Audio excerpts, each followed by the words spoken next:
So this is going to be a very like impromptu style video, but this is going to be my first hands-on experience with this guy, the Nikon ZR.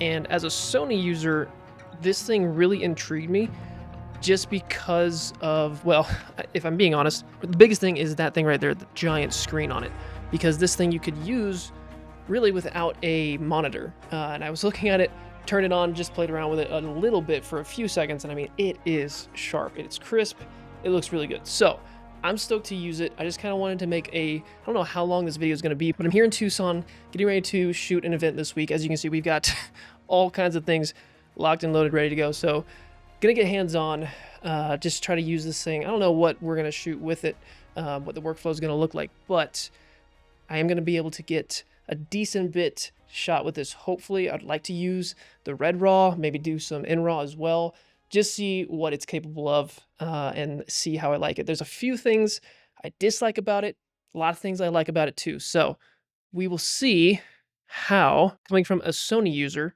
how I like this thing. Okay, so like I said, coming from a Sony user, literally zero interaction with this thing. Yes. Igor is the same way.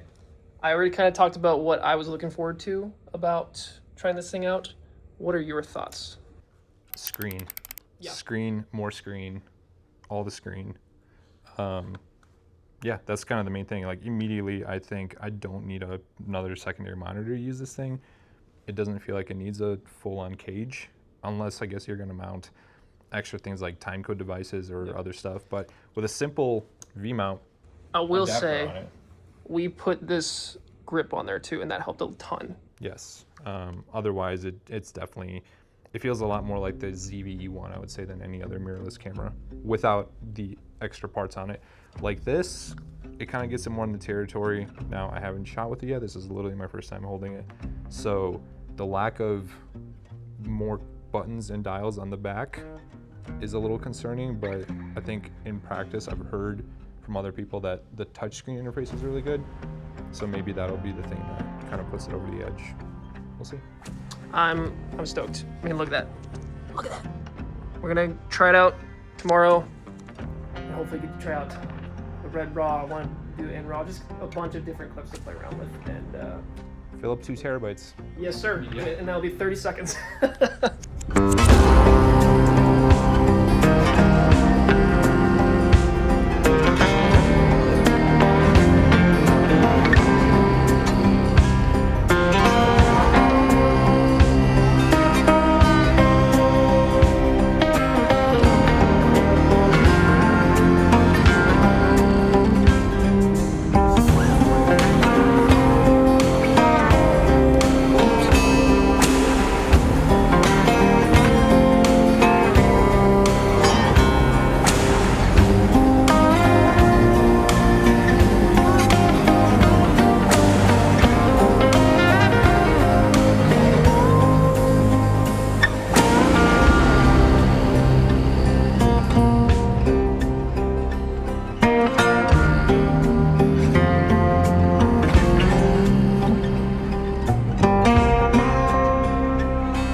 Some shots and actively using this a little bit more. We had the ZR rigged up in like an actual like little cinema rig, but now we're getting hands-on with it. Granted, we've got the small rig. Is it small rig, Igor?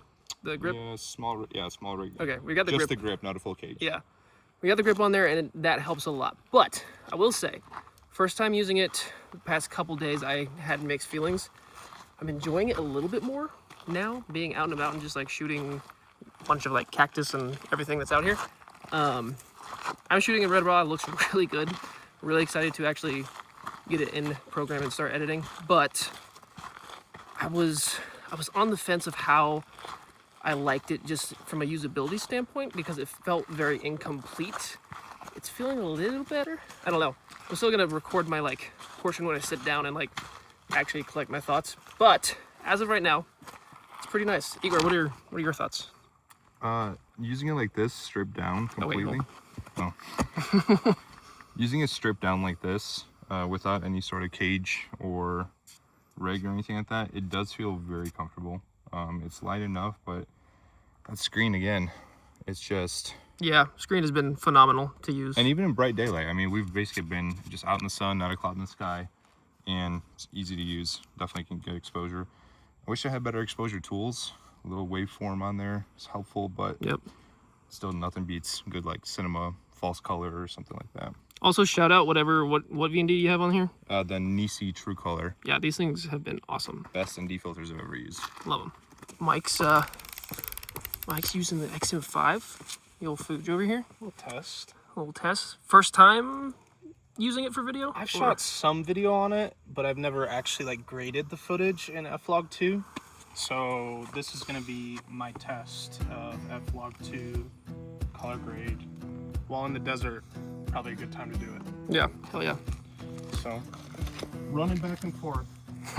This is right here. This is the peak influencer workflow right here. And then you have to go back. Yeah. Okay, so the Nikon ZR. I got very little time with it. I mean, we spent a couple days with it, but I was actively shooting and working, so I didn't get a lot of just like kind of nerd out time with it, if you will. I did get enough time to just give you my general thoughts about it, my initial feel of it. This isn't going to be a super technical review by any means. This was just me, my first impressions, a Sony shooter, taking on the Nikon ZR and seeing what it's all about. The biggest thing I wanted to try was shooting in Red RAW with it.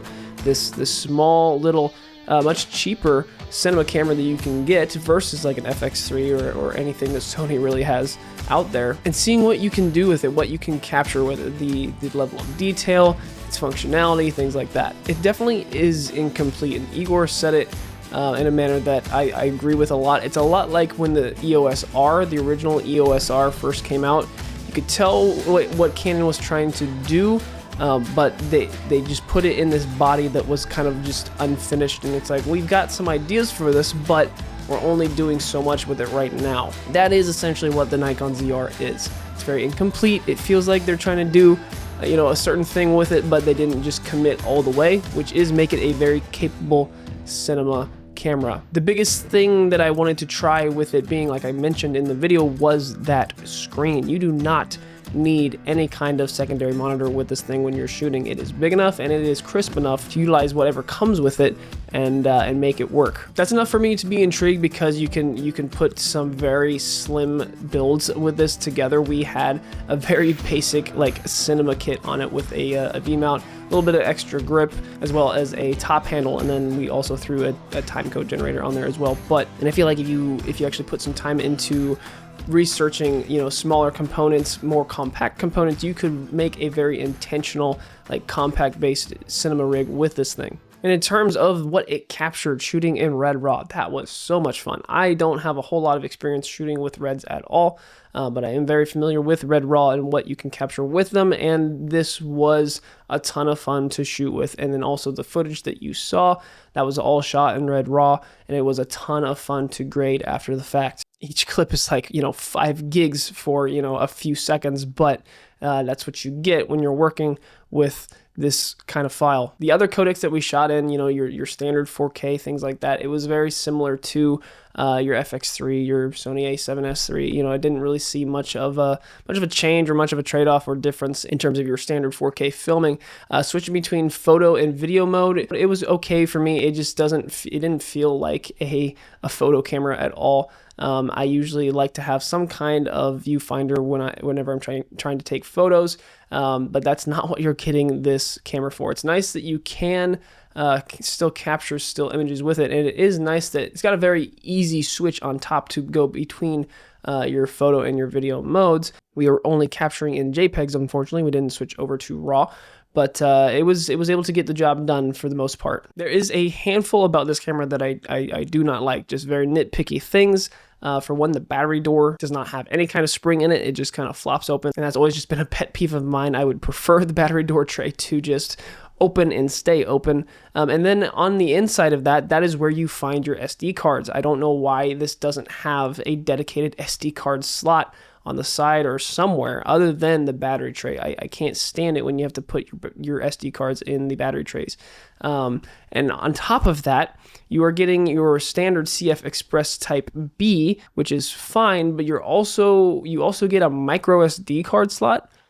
And I really truly don't know why they went with a micro SD versus literally anything else, I guess, to load in LUTs or something, but even still, that does not make any sense at all to me. I truly think you would have been better off just either not doing that at all or putting a full-size SD card in there as well. Don't know the thought process behind it, but it is what it is, and it is kind of weird. The overall grip of the camera is weird. We put that small rig grip on it, and that helped tremendously. Gave it some some actual life to it, if that makes sense. Otherwise, Igor said it best, it feels more like your ZVE cameras from Sony rather than like your A7Ss or your FX3s. It doesn't necessarily cheapen it, but it doesn't make you think you're holding something that is, that can compare with those other ones. The overall materials that Nikon used, though, it does feel good in the hand. The shape, not so much, but the materials, it doesn't feel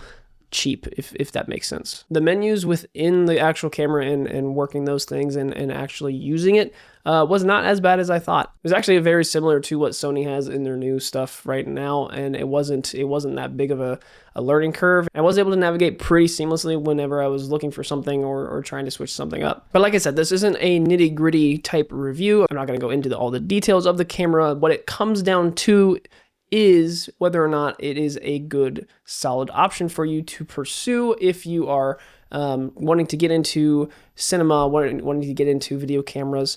The biggest thing for me coming from Sony is I mainly just look at usability. Does it work? Yes, we've all got our our little nitpicky things. Oh, it doesn't have this. Oh, it could do this better. But does it work? Does it look good? What it captures, does it look good? Yeah, I mean, it looks incredible, especially shooting in Red RAW and in RAW. I mean, it looks really, really good. And it's a lot of fun to grade after the fact too. It's going to take up a lot of space if you're shooting in that. Just be prepared. If you're trying to compare this to an FX3, I mean, there's almost like a $2,000 worth of difference between this and the FX3. So it's like, can you really compare it? I mean, you can. It's very clearly in its separate class. And yes, there are trade-offs. But I mean, if you're wanting to just get some really good footage and get your foot in the door, absolutely. You can get a couple Type B cards for, $300-400, some really nice performing ones. And then you can also get a really nice lens from Nikon as well. I think we were using the 2470 2.8, just, very standard. But you can get something cheaper than that and still not spend as much as if you were just buying an FX3 body only. So there are clear avenues of this being a winner, just depending on what you're wanting to do. Now, if you're like me, if you're already on the Sony system, if you have FX3s, A7S3s, if you're used to working with those, this is a clear downgrade. In terms of just the nitty gritty nerdy stuff, yes, this is a very incomplete camera in my opinion. And I think this was Nikon's, this was an experiment. This was their first release, officially owning Red, having that capability baked into one of their native cameras. And I do believe, I think whatever Nikon decides to release after the fact, whatever the successor to the ZR is going to be, I think that is going to pack a punch. And I think that is what's going to compete with a lot of what is out there, especially on the Sony side. Because if they can fix a lot of things that don't make sense, deliver something that shoots Red RAW, that has all those cinema capabilities, but also keep it at a very competitive price point, maybe get something a little closer to $3,000, then you're starting to work with something that I think will catch the eye of a lot of cinematographers and videographers out there. For now, it was a ton of fun to work with the ZR. I love testing out new cameras and I want to do it more. I want to do some more camera related stuff on this channel. That's kind of initially what brought this channel to be, was camera related videos. Hopefully I can get my hands on some more lenses, some more gear to test out in the future. But that is it for this video, guys. Thanks so much for watching. I hope you enjoyed it. I hope you got some insight from my personal experience with the ZR if you had some questions about it. If you did enjoy the video, go ahead and give it a like down below, as well as subscribe for future content like this. But as always, that is enough watching, enough consuming content, guys. You know the drill. Get out there and create something yourself. I will see you all in the next video.